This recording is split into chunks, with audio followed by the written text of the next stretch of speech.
This is the Fifth Estate Winning Headlines, your media police post.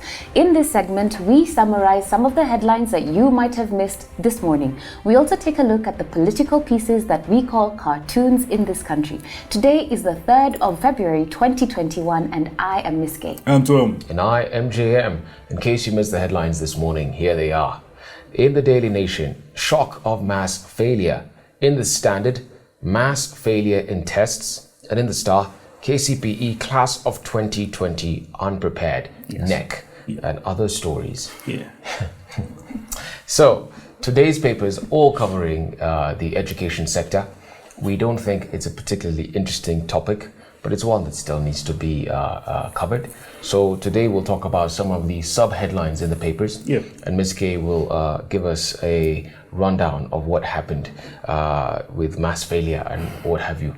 So let me invite you to tell us about your sub-story in the Nation. Yes, sub-story in the Nation. BBI, Uhuru changes tack to tame RUTO. And what the Nation is telling us, the Uhuru Kenyatta has a new strategy of taming RUTO, and that includes personally taking charge of referendum campaigns. Now, I don't know where they got this from, but I'll say one thing. JM, you and I were in Sagana. What we saw there is not what fellows are talking down there in social media. And what we saw was a rejuvenated Uhuru Kenyatta and a Mount Kenya that is falling back to support him. And it's overwhelming. We went round Nyeri, Laikipia, Nyandarua, and we asked people, what do you think of Sagana? And they told us, wow, we did not think that that BBA had these benefits. We were told that it's bad for us. And I think the president's forays into Sagana have worked. Yes, right? yes. Mount Kenya has received this very well. In fact, the president from Friday to Sunday was taking MCAs and asking them, all of them from Mount Kenya, and he asked them, how much do you give to bursaries for bursaries to your constituents? And one of them said that in his ward, somewhere in Ruiru, he has about 350,000 constituents. Over 70,000 people voted for him. Do you know how much he gives in bursaries? 1,000 bob. One guy. 1,000 shillings. That's all he can afford. 1,000 bob. And he sees the revenue plan allocation in BBI, and he's going to get much more than he's getting right now. And he will have autonomy to say where the money goes in bursaries, and he's going to give much more in bursaries than he gave before. I mean, what can you do with 1,000 shillings? You cannot even take your girlfriend in Geshagi out for a drink with 1,000 shillings. Yeah, you can't, honestly. And I think Mount Kenya is beginning to get rid of the debt that RUTO side had muddied. Absolutely. With regard to BBI. It was very clear the coup never happened. Many people think that RUTO went in and did a coup. It did a coup that never was. Yes. Mount Kenya never left. They just miss Uhuru Kenyatta a little bit. And when he shows up and he charms, and he gave him some time, and he intends to do that in the coming weeks and months. Yes. So this is a total Mount Kenya never left. It never left. It's consolidated. Yes. And before Sagana, you could tell Gema was zombified by RUTO. I mean, what I saw on the weekend is Mount Kenya is back. And RUTO better watch out. The bottom line. Awoken from the stupor of ignorance is what you're telling us. Absolutely. Kula, RUTO, Kura, Uhuru. That is the takeaway here. I love it. Let's put that on the parking bay. Let's talk about, that was Daily Nation. Let's talk about the sub-story in the Standard. I believe, no, in the Star. And this is about Sonko. So on Tuesday, Sonko was arraigned in Kiambu and charged with 10 counts of forcible entry into a property in Buruburu Phase 4 back in 2019. I think he did this. So Sonko denied the charges, but the prosecution argued that he be denied bail, and so he's still in cell, and that decision will be determined tomorrow. Now, his lawyers have decried the excessive display of force around him. They say he's being treated like a terror suspect. They, together with the Fourth Estate, are saying that his arrest is politically motivated. Of course his arrest is politically motivated. How is it Tusi mtukufu rais vile alimtusi on Sunday and you get away with it scot-free? That is impunity. Yes. You know, the game of politics is not a fair game. Yes. The game of politics is amoral. The game of politics is a thief's game. Yes. Bad behavior is almost always good politics. Yes. This is what we learn from Professor Bruce Mosquita Yes. in the Dictator's Handbook. Yes. So do not judge Sonko by your standards as an ordinary citizen. Yes. And do not feel any sympathy for him. Yes. Sonko, in my view, is getting what he deserves. Yes. I will leave it there. It is true. Where's it to see Rais and you get away with it? Absolutely. Absolutely. And this guy has been running amok, insulting the president and his family. That's true, though. And Yeah. he deserves every single punishment he's getting. I don't wish him ill will, Yes. but I saw him crying in prison. Is it yesterday or today? Yeah. Today. In the dock. In the dock. Yeah, I'm sure he has learned his lesson. But just finya him kidogo too, and then he will change his ways. Yeah, absolutely. Quickly take us through this story of the education. I do feel like all of those headlines are bought. For this reason, they all talk about one thing. When the students came into school after their long break, if I could call it that, due to Corona, tests were administered to gauge their understanding or their entry after that long break. And a report was released yesterday by the Kenya Global Partners in Education, GPE, COVID-19 Learning Continuity in Basic Education Report. It is such a mouthful. Yeah. To say what they found, and this is what they found. They said that of the 1.1 million Class 8 candidates who were tested, more than half scored less than 50% in a majority of subjects. And the ones that they say that they scored less than 50% in are English language, Kiswahili language, Kenya Sign Language, mathematics, and science. They say that the most shocking finding is that most of the learners did not have essential understanding skills that are critical in determining learning outcomes. That feels like not only did they not learn, they went behind what they had already learned before. So they said that according to NEC, the results of the assessment are meant to help craft learning interventions to be put in place so that teachers can address the gaps and start a crash program to cover lost academic time. What they also say is that there will be pressure on both candidates and teachers in preparation for the national examinations that are to be administered in a month's time. Sad state of affairs, but I feel like someone is a choice architect here. Yeah. And they want us to put more money in education. Yes. And they are just singing on how bad it is so that they can amp up and require you to put in more money and more input in education. Absolutely. I mean, how can 3 dailies all have the same headline? 1, 2, they're all referring to NEC in this headline. This thing is donor funded. You can tell it from a mile away. Tell. And I think on that account, we just toss the headlines. They're supposed to be topical, speculative, repetitive, groundbreaking, thoughtful, or just plain lazy. I think maybe they're topical, guys. They are topical. But still, no, they shouldn't have. Absolutely. Toss that. Very far. On to the political pieces we call cartoon in this country. Very quickly, we'll assess these cartoons. We ask ourselves, are they humorous or dry, satirical or pessimistic, ineffective or just plain lazy? What have we got in the Daily Nation? Daily Nation, you have Ndula, and the caricature there is of Mike Sonko, and he's being pulled into Chike prison, Chimolatewa. And as he is being pulled in, he is saying, I meant to finish my term as governor, not my prison term. Absolutely. Yes. It's such a beautiful piece. It's a fantastic term. And for topical, anyone satirical, all of it. Yeah, for someone who did not finish his jail term to be aggressing the state as he is, this man is really pushing his luck. Actually, absolutely. And he's very lucky he has a graceful president. Yes. He is very lucky he has a graceful president because it could be worse. It could be worse. Yeah. He's not at the top of the food chain. That's what he needs to remember. Absolutely. I think we put this in the parking bay and we look at the standard. Yeah, standard Gado. That is a man on a tank, and his name is Min Aung Hlang. And these guys fellows are from Myanmar. That's Myanmar, correct? And he's on top of a tank, and he's saying, so now it's my fault. Yet I honked, and he wouldn't get out of my way. And I think this was a coup, correct? Is President, what's her name? Suki something. Yes, Misuki. And she was re-elected in general election in Myanmar. But the military took power Yeah. coup and said they're going to have a state of emergency for about a year in Myanmar. Okay. Yeah. Not a bad one. Not a bad Just one. Put that in the parking bay. Yeah. Let's look at the Star.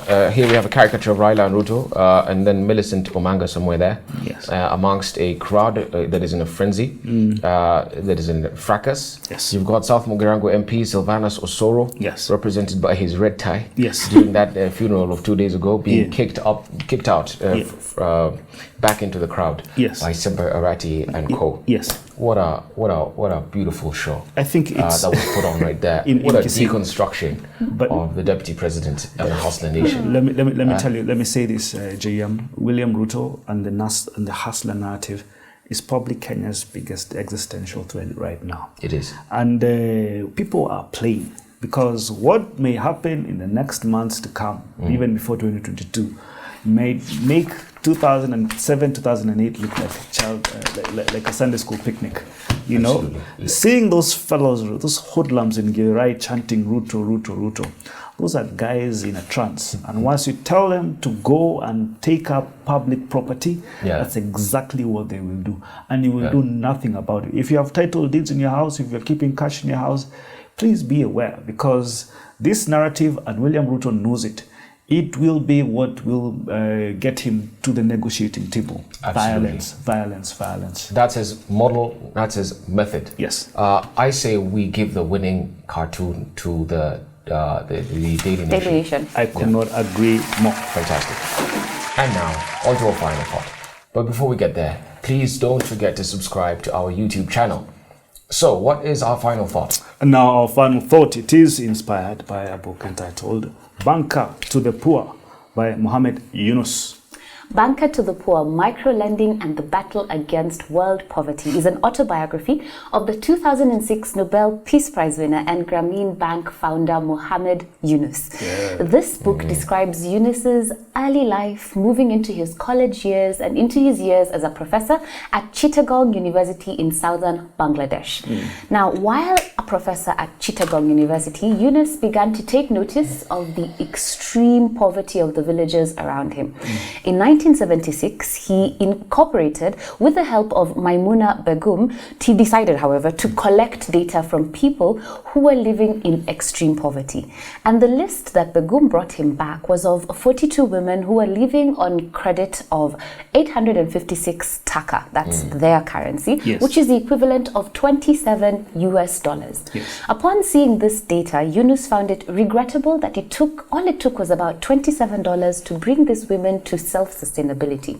So, out of the kindness of his heart, he decided to loan them his personal money with no collateral attached and no interest on the loan. After all the money was paid, he continued to survey the community and found that the financial exclusion of the poor and their essential enslavement to predatory lenders was a common occurrence throughout the country of Bangladesh. So he decided to do something about it. He went to his local bank and asked them to loan these poor and destitute borrowers. And as any regular bank would do, they refused. So he took up the case and decided to lobby all the way till the top bank in Dhaka, where he secured credit to loan to local borrowers. And that's how in January of 1977, the Grameen Bank was born. So Yunus flipped the principles of conventional banking to accommodate the poor.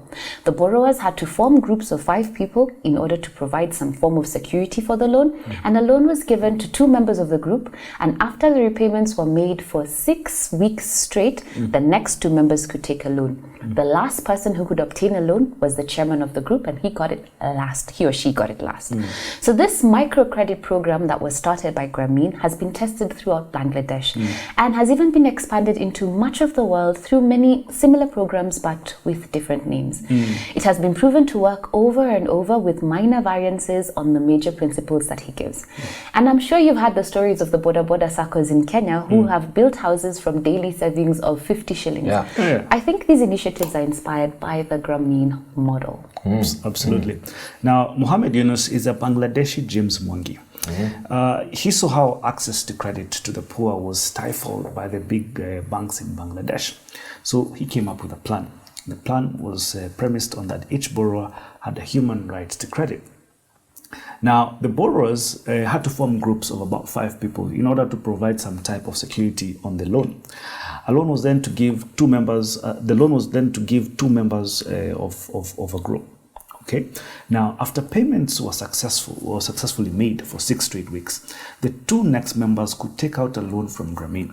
The repayment terms of the loan followed 5 basic guidelines. 1, that loans lasted 1 year. 2, installments on the loan were to be paid on a weekly basis. 3, repayment on the loans began 1 week after the loan was extended. 4, the interest rate was about 20% on the loan. And 5, the repayment was every week. The repayment was every week was about 2% of the total loan for about 50 weeks straight up. Now, this microcredit program by Grameen was a game changer in Bangladesh. In fact, the program was so successful, it removed over 10 million people, 10 million Bangladeshis out of poverty between 1998 and 2008. In just 10 years, 10 million people were out of poverty. That's 1 million people every single year. Now, you have a fellow somewhere in Karen dishing out wheelbarrows and telling them it's the only way out of poverty. And stupid Africans believe him. The only way to remove poor Kenyans out of poverty is through targeted policy. Policy that is intentional in pumping money into grassroots. Policy that seeks to inject cash in grassroots economic activity. For as long as we rely on the Sonkos and RUTOs for hope, the more this country will have more poor people. Institutional change is our only way out. Period. Absolutely. And the president said as much when he addressed the youth on Sunday. What this country needs is institutional change to lift ourselves out of poverty, to get ourselves out of the mental slavery that we're in. But let me continue to talk about this social business of the Grameen Bank. And here I want to distinguish between 2 types of businesses, 2 types of social businesses. The type 1 of social businesses are those that produce profit but do not dispense dividends. That is, they don't regularly pay out a percentage of their profits to company owners. So while type 1 social businesses are still owned by investors, all the profits are reinvested in the company, resulting in neither a gain nor a loss for the investors. And a company here still associated with Grameen is not known as Grameen Danone. It's an example of this type 1 social sort of social business, and it operates without the dividends. So Grameen Danone makes and sells affordable yogurt products loaded with micronutrients, and its overriding goal is to combat malnutrition amongst children in Bangladesh. So that is a social business that you could set up if you're genuine about alleviating poverty and helping people. This is the kind of business RUTO should be setting up, not just dishing out wheelbarrows. Now, the type 2 social businesses, they operate like a typical for-profit company. But unlike the type 1 social businesses, now these ones are owned by poor people, not wealthy investors. And as a result, those profits of the business go directly to low-income people, and therefore they serve a social function, which is, alleviation of poverty in this case. And Grameen Bank is that type of business. It's owned by the poor of Bangladesh and provides loans to its low-income citizens. So just to sum up again, these are the kind of social businesses that if RUTO, he was very serious, these are the kind of businesses that he would be setting up. But this is also an eye-opener, I think, for many other Kenyans who are interested in going into enterprise with a social element to it. These 2 models are very they're ideal models that give back to society without necessarily being part of the NGO kind of setup. So this is a book we encourage all of you to read. Today we had we had no winning headline. We had a winning cartoon from the Daily Nation. And I want to leave you with this quote. So let me finish off with this from Francis Carles, the 16th century English poet. He said, "Judge not the play before the play is done. His plot hath many changes." And I say this in the context of those who see our President Uhuru Kenyatta as a lame duck. Boy, aren't you misled. Uhuru will have the last laugh. Don't forget to subscribe to our YouTube channel. We're also on your TV screens. Find us on Pantry to Air Go TV and Star Times. Have a good evening.